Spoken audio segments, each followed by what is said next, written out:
Hello everyone, इस video में हम लोग जानेंगे एमसीक्यू क्वेश्चन जो कि सेमेस्टर 4 हिस्ट्री ऑनर्स के कोर 8 के लिए मोस्ट इंपॉर्टेंट है। और चलिए दोस्तों, निरंतर जो है हम आपके लिए प्रयासरत्न है कि आपकी जो एग्ज़ाम की तैयारी है वो अच्छे ढंग से की जाए। और जिसमें जो है एमसीक्यू जो है मेरा छूट रहा था, जो कि बहुत इंपॉर्टेंट रोल एग्जाम के लिए निभाता है। क्वेश्चन नंबर 1 के जो कंपलसरी सेक्शन है उसमें से ये सेक्शन ए में आता है और जिसमें 10 प्रश्न जो है एमसीक्यू होते हैं। कभी कभी 2-2 अंक के हो जाते हैं तो वे 5 बन जाते हैं, कई बार तो एमसीक्यूज होते ही नहीं है। लेकिन यदि एमसीक्यू आपके एग्जाम में आता है तो आप उसे किस तरीका से टिक कीजिएगा या फिर कौन सा ऑप्शन सही हो सकता है, तो उसका प्रेडिक्शन जो है मैं आपके सामने लाया हूं। कुछ सवालों को मैंने जो है यहाँ पे रखा है जो आपके एग्जाम के आने वाले एग्जाम के लिए बहुत ज़्यादा इंपॉर्टेंट हैं। तो चलिए एक एक करके जो है सबके बारे में हम लोग देखते हैं कि कौन कौन से सवाल जो है एमसीक्यूज़ में या फिर 1 नंबर के प्रश्न में जो बहुत इंपॉर्टेंट है। तो इसमें सबसे पहला प्रश्न जो हमारा है, किताबे उल हिंद किसने लिखा? तो किताबे उल हिंद को लिखा था दोस्तों अलबरूनी ने, जिसका सही उत्तर ही हो जाएगा अलबरूनी। दूसरा सवाल है, कुतुबुद्दीन ऐबक की मृत्यु कब हुई? तो स्क्रीन पे आपको लिखा हुआ इसका आंसर भी दिख ही रहा होगा कि कुतुबुद्दीन ऐबक की मृत्यु जो है 1210 ईस्वी में हुई थी। अगला है दोस्तों, 40 मंडल का गठन किसके द्वारा किया गया था? तो 40 मंडल या फिर 40सा दल जिसे कहते हैं, तो वो इल्तुतमिश के द्वारा किया गया था। और इल्तुतमिश भी क्या था, एक तरह से गुलाम था, एक तरह से दास था, जिस तरीका से कुतुबुद्दीन ऐबक था। ठीक है, अगला सवाल हमारा यहाँ बन जाता है, राजत्व का सिद्धांत किसने प्रतिपादित किया?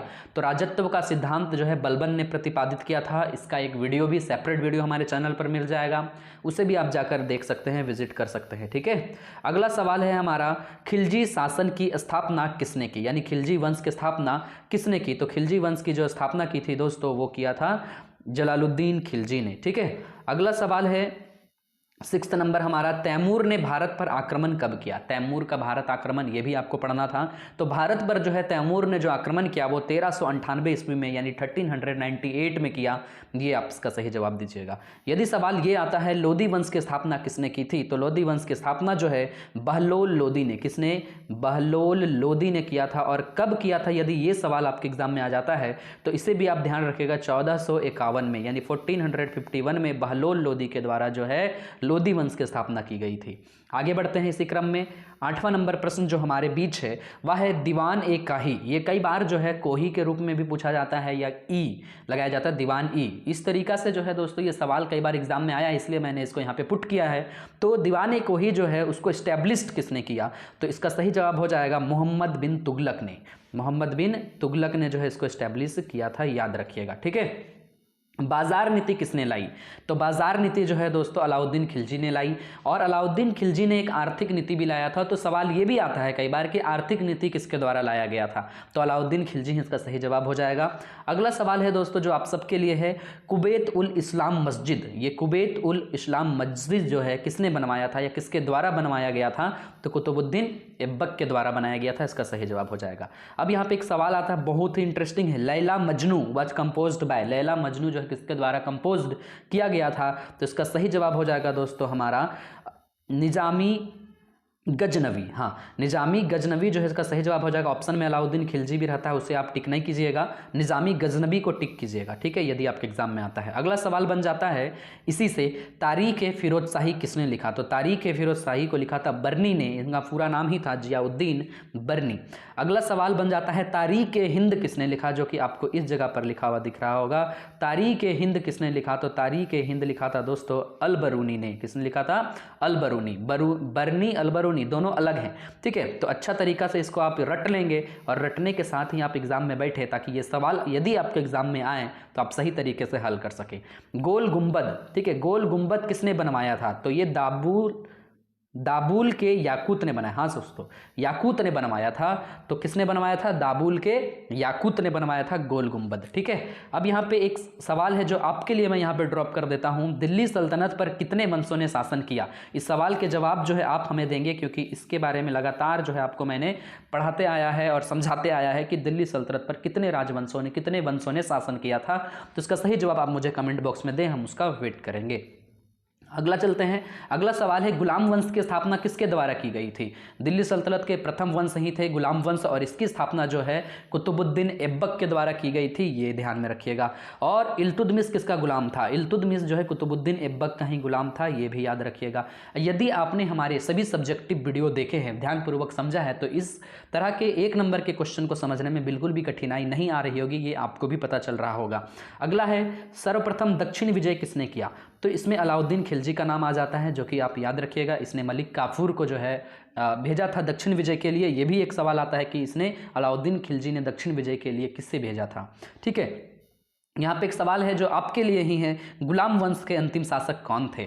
तो गुलाम वंश के जो अंतिम शासक थे, इसका जवाब भी मैंने यहाँ पे बता ही दिया है, मुइजुद्दीन ऐबक। ठीक है, कौन थे? मुइजुद्दीन ऐबक। अगला सवाल बन जाता है, who was the first women to rule from Delhi? Delhi से पहली ऐसी महिला शासिका, शासन करने वाली शासिका कौन हुई जो महिला थी? तो याद रखिएगा रजिया सुल्तान। ये कई बार एग्जाम में आता है और बहुत सारे कॉम्पिटिटिव लेवल्स के एग्जाम में भी पूछे जाते हैं। ठीक है, ये ऐसी महिला शासिका थी जिसने दिल्ली से प्रथम महिला शासिका के रूप में शासन किया था, तो इसका नाम आप याद रखिएगा, रजिया सुल्तान। अगला सवाल जो 21 नंबर में आपको यहाँ देखने को मिल रहा होगा, इल्तुतमिश के काल में मुद्रा को क्या कहा जाता था? तो इल्तुतमिश के जो कालीन या फिर इल्तुतमिश कालीन जो मुद्राएं थी उसको टंका कहा जाता था, ये याद रखिएगा, क्या कहा जाता था? टंक। यहाँ पे 22 जो है वो आपके लिए ही है कि आगरा शहर की जो स्थापना है वो किसने की थी? तो इस सवाल का जवाब भी जो है आप हमें देंगे कमेंट बॉक्स में। ठीक है, उसके बाद जो है दोस्तों यहाँ एक सवाल और बन जाता है, कुतुबुद्दीन के मृत्यु के समय इल्तुतमिश किस स्थान का गवर्नर था?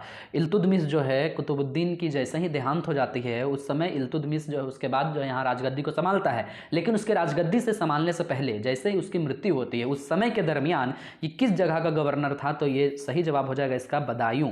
ठीक है, अगला सवाल जो आपके लिए ही है, अलाउद्दीन ने चित्तौड़ का नाम बदल दिया था, इसने राजधानी परिवर्तन भी किए थे, तो चित्तौड़ का नाम बदलकर अलाउद्दीन ने क्या रखा था? उस सवाल का जवाब आप मुझे कमेंट बॉक्स में दें। हम देखना चाहते हैं कि आपने किस तरीका से अपनी तैयारी की है, क्योंकि आपके नेक्स्ट डे ही क्या है, एग्जाम्स हैं। अगला है दोस्तों सांकेतिक मुद्रा। सांकेतिक मुद्रा का प्रचलन जो है आपने पढ़ा ही होगा। तो सांकेतिक मुद्रा के जो सिक्के थे वो किस धातु के बने हुए थे? ठीक है, या फिर सांकेतिक मुद्रा के अंतर्गत किस धातु को जो है रखा गया था? तो याद रखिएगा तांबा और पित्तल का। कई बार ये ऑप्शन में नहीं रहता, केवल तांबा रहता है, तांबा, जस्ता, टीन, लोहा, इस तरीके से रहते हैं, एल्युमिनियम, तो उसमें तांबा को ही आप टिक कीजिएगा। ठीक है, और तांबा और पित्तल दोनों है। कई बार मिश्रित धातु होती है, उसको टिक नहीं करना है, आपको तांबा को ही टिक कर आना है। ठीक है, अगला है दोस्तों सिकंदर लोदी का वास्तविक नाम। सिकंदर लोदी का वास्तविक नाम जो था वो था दोस्तों निजाम खां। ठीक है, याद रखिएगा, बहलोल लोदी के बाद जो है लोदी वंश का दूसरा शासक के रूप में यही बैठता है जिसका नाम है निजाम खां। ठीक है, और सभी के सेपरेट वीडियो हमारे चैनल पर आपको मिल ही जाएंगे। अगला है दोस्तों पानीपत का प्रथम युद्ध। पानीपत का प्रथम युद्ध कब हुआ था? तो पानीपत का प्रथम युद्ध हुआ था 1526 ईस्वी में। उसके बाद जो है दोस्तों दिल्ली सल्तनत का पतन ही हो जाता है। अगला सवाल 28 नंबर में जो मैंने आपके लिए रखा है वह है दिल्ली सल्तनत का अंतिम शासक कौन था? वह था इब्राहिम लोदी, जो पानीपत के प्रथम युद्ध में बाबर के द्वारा ही हराया गया था और दिल्ली सल्तनत का पतन हो जाता है। साथ ही साथ दोस्तों नीचे मैंने एक तरह से आपको एक चार्ट बना दिया है कि इस चार्ट को जो है आप जरूर से जरूर पढ़कर अपने एग्जाम में जाएं, ये आपके लिए बहुत ही ज़्यादा हेल्पफुल साबित हो सकता है और होगा ही। ठीक है, 100% चांस है कि ये हेल्पफुल साबित होगा। इससे कई सवाल जो है आपके बन जाते हैं, इसको जो है आप रट ही लेंगे। दिल्ली सल्तनत में 5 वंश के ने शासन किया था, कौन कौन से वंश है? यदि पूछ दिया प्रथम वंश तो याद रखिएगा, अंतिम वंश तो भी याद रखिएगा, या फिर पूछ दिया गुलाम वंश की स्थापना कब हुई थी या कब इसका गुलाम वंश के अंतिम शासक या फिर गुलाम वंश का पतन कब हुआ था, खिलजी वंश का अंत कब हुआ था, खिलजी वंश का शुरुआत कब हुआ था, इस तरीका से इसको याद रखिएगा। याद करने का बहुत ही अच्छा सा लॉजिक है। 1206 से 1210 याद रखिए, सॉरी 1290 याद रखिए।